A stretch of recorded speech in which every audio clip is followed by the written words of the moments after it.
bertemu lagi dalam JRY News Channel. Sebelum itu jangan lupa subscribe, like dan share.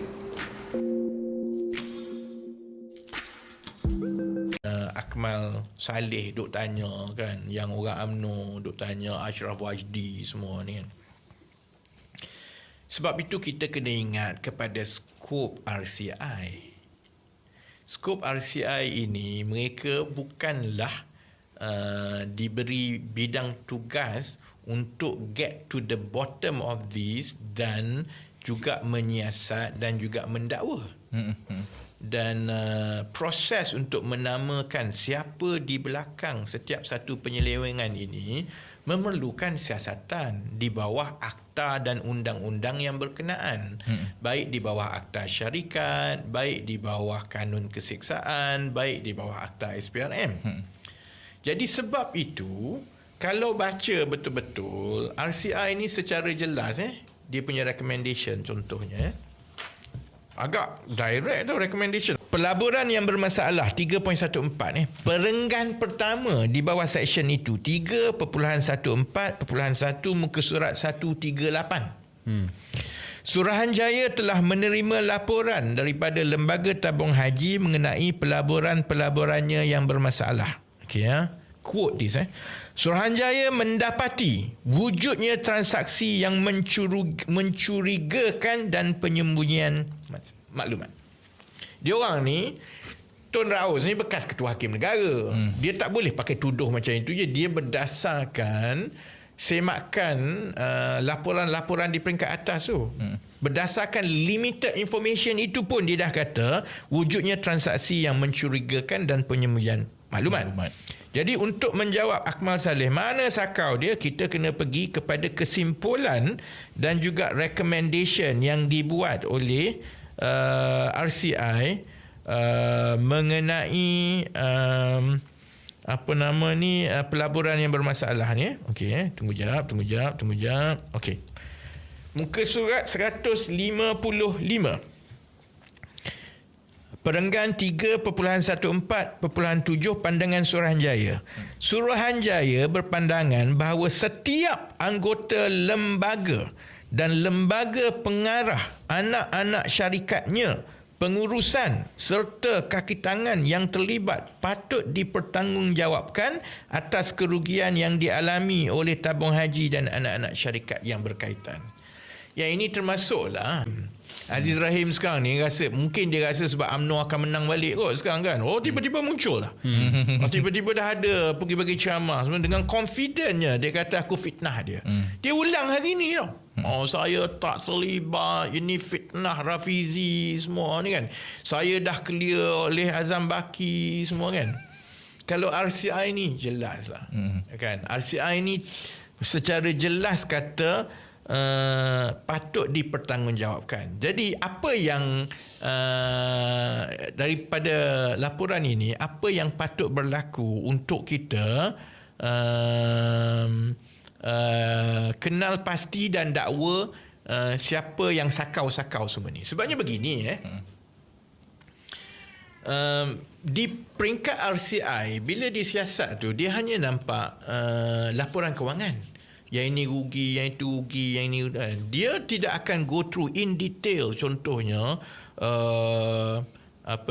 perjanjian ataupun macam mana deal itu dibuat. You and I know cara yang berlaku begini. Dia akan ada dalang-dalang dia. Dia akan ada broker-broker dia. Broker dia kata aku ada satu company ni, okey tabung haji you letak 200 juta. Tabung haji untuk letak 200 juta tu kecuali dia dapat signal daripada atas. Dan you kena tengok siapa broker ni, siapa yang dapat duit ni. Dapat duit ni besar kemungkinan proxy. So dia dapat duit tu. Kalau ambil contoh yang plantation yang beli kat Riau Sumatera tu gila 1 bilion habis macam tu je. Lepas tu dah lah tak dapat bayaran. Lepas tu dia pula tabung haji pula kena bagi duit kan. So you kena tengok siapa yang di belakang proxy tu. Dia sama macam YMDB lah kan.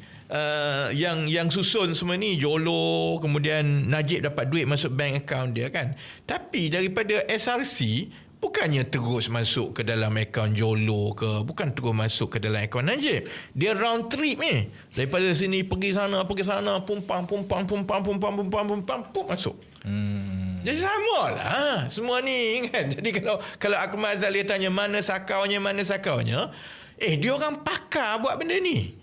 Ini di kemuncak berlakunya 1MDB ni. Tak cukup dengan 1MDB tahun 2011, 2012, 2013. Tabung haji pun sama naik kan.